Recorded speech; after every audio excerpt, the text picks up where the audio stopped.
Welcome to episode 2 of Emor's recital. I'm William Wadowski Jr. and I do poetry and shit. Yeah. So, I guess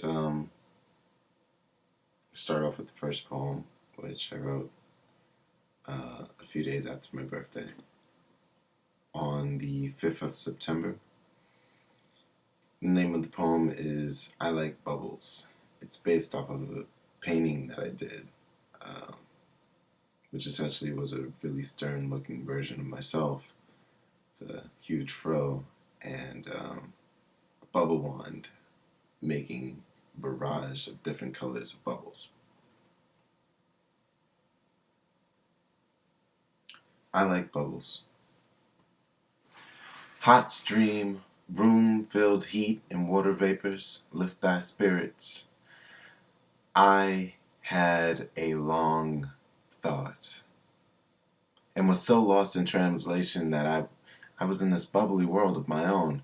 Like, my spirit was in the vapors of the air, singing silently in the confined world of the bubble bath. Conversations with my rubber ducky lasted for hours. Prune skin and bubble mustache and spirits. I am young to the moment, lost to the moment, growing in the moment. See, I like to play with myself in the bath to see how far I can get it up. As I splash waters to the floor and past these bubbly waves I produce, I love me some bubbly time. Bubbly time is my time to shine. Bubbly shines, refracts on the image of my imagination. My mind gains patience as I sit in these murky waters, green tea colored, because let's face it, I would bathe in tea, drink tea, eat green tea cake by candlelight and open sunrise, just to start my day. 'Cause I love me some bubbly time, nigga. 'Cause my time is precious, so mine is limited. And I would give that time to you if it would help you live as well as I do. So what can I do to help you? I mean, ultimately, this poem is about respecting thyself. I mean, no matter how hard life is, no matter how crazy it gets, always do something for you. Like, when it makes you smile ridiculously, it doesn't have to be anyone there. It can just be completely by yourself. Do that. Do that for you. And 9 times out of 10, people neglect to do things like that because they feel like they aren't on that standard, or they just don't feel comfortable. And, the idea of an adult having a bubble bath is like, you do that for yourself. It's like nostalgia plus the intimate feeling of just being able to do you at any given time. At the same time I was writing that poem, I was also writing this one. It's called Letter of the Forsaken. And there was a particular line from J. Cole's Born Sinner album that it made me feel some type of way. So I guess I kind of just expanded on that. Letters of the Forsaken. When a real nigga holds you down, you're supposed to drown. J. Cole. So I did. I, fed up with the lies and the passive nature of this kindred spirit, I could take no more. Unable to walk away or turn off my feels, I took her to our favorite spot where we would go swimming. The backyard of a man that she's been fucking, my older friend, and she cried as I dragged her by her hair, speaking harsh truths to the reality that she was an abomination to everything I stood for and hoped to protect. And when I laid my head down, she crept out, dress worn, hair on, makeup on. Out the door she stepped, as if I wouldn't notice. But I followed her everywhere, in my mind as if I was awake. I wouldn't notice the sad truth. We have always been together. Always. Before it was just me, and as I witnessed the plowing of the one person I loved the most, the face of pain, the bleeding rectum, I lost my stomach. I lost my faith, my dignity. For this man was a man even when I was still a little boy. And this boy loved this man in a way that little boys are taught not to love man. And this man did things to the little boy that would only be described by adults as acts of love. And I felt the pain of love. That's when this little boy met her.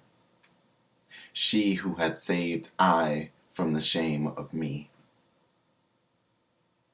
She had promised to protect me all those years ago.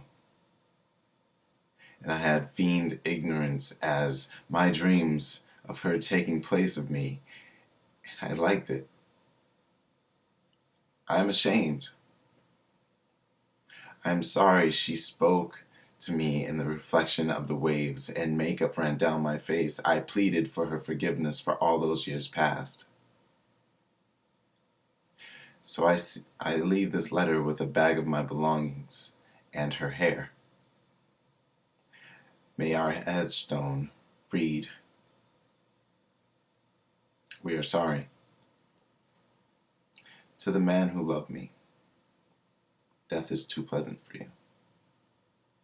With death, anyone.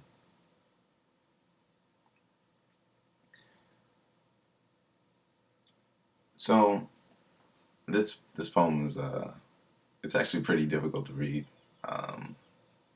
because I do a lot of imagery, or at least with myself. Like when I'm writing a poem, I completely map out an entire story, almost like it's a short film of sorts.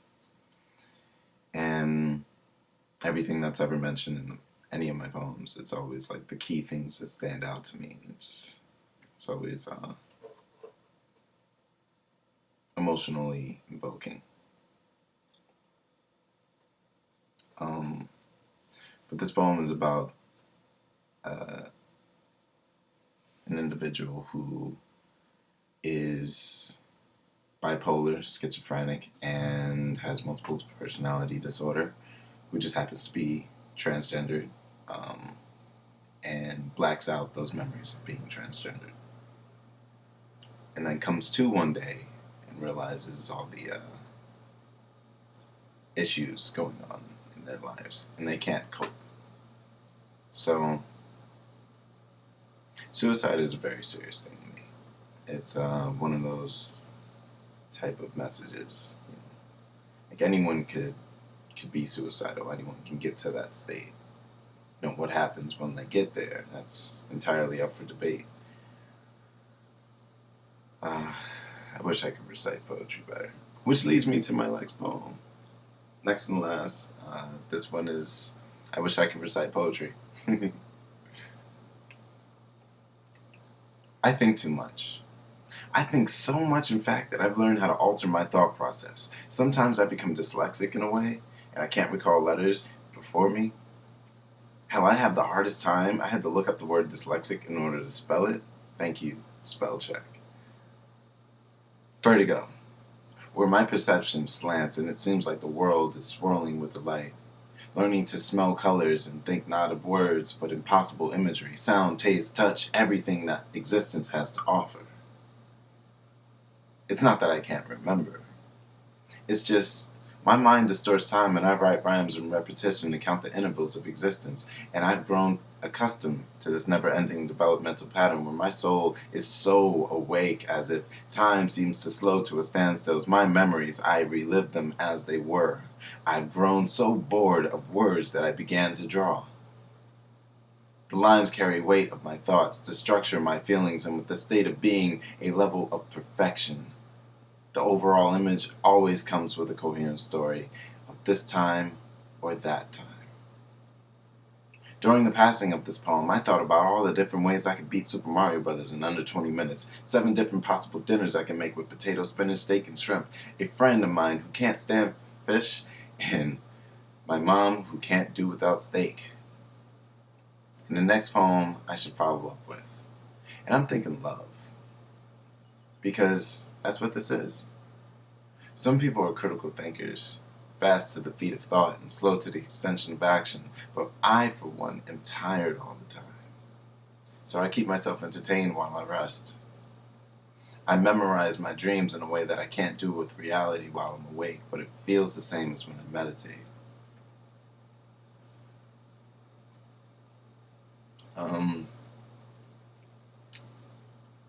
I lied.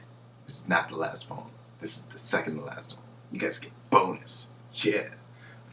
So I wish I could recite poetry is literally me saying I wish I could recite poetry. Although it looks like I'm reciting some shit, this is all written down and I'm kind of just reading it off screen.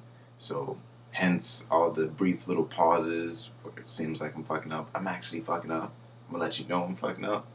But I kind of just incorporated that into the poem as an anticipation of me fucking up. It's really weird. But I do think too much. And it has gotten me into some really interesting situations.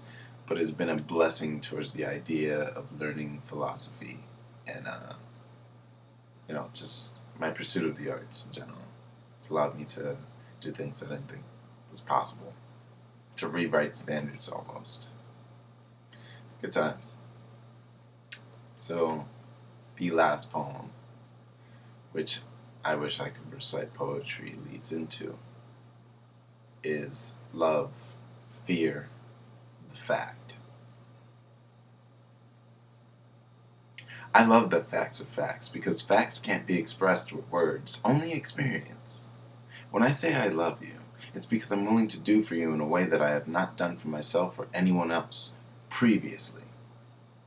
After the fact, I can't say that would ever be true because if I did it for you, why the fuck wouldn't I do it for me and for everyone else?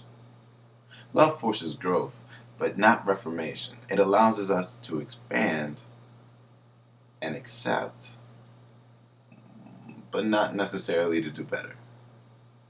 Pain, regret, and fear of repetition forces us to reform, but not to accept.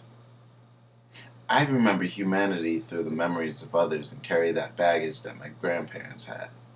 They did not speak of the harsh realities. I read it from their face, their time period, their race. History took place, and I seen the aftermath of this conflict and the inconsistencies of this place. I grew confused. It's love that makes us right. It's love that makes us fight and grow and accept and fear and makes us focus and makes us strong and decent. Love is the future constant. Fear is the past regret. But the only fact is, we're here and now. And the rest of it is just words. I do a lot of reflecting. And mainly it's self-reflecting. Because, I always feel the need to get better because I never feel like I'm on point. Like I'm never where I need to be when I need to be there. And reflecting allows me to make better judgments. And it's a strange phenomenon because in all actuality, knowledge has no physical manifestation. Like when we say a person's smart, that doesn't actually mean they're smart. There's no like, hey, they're so smart they've made a ball from thin air. No, that doesn't happen. There's no certificate that just pops up. You're smart. You're brilliant. Yay! No, none of that. Well, thank you for watching episode 2 of Emor's recital. I'll catch y'all later. Peace.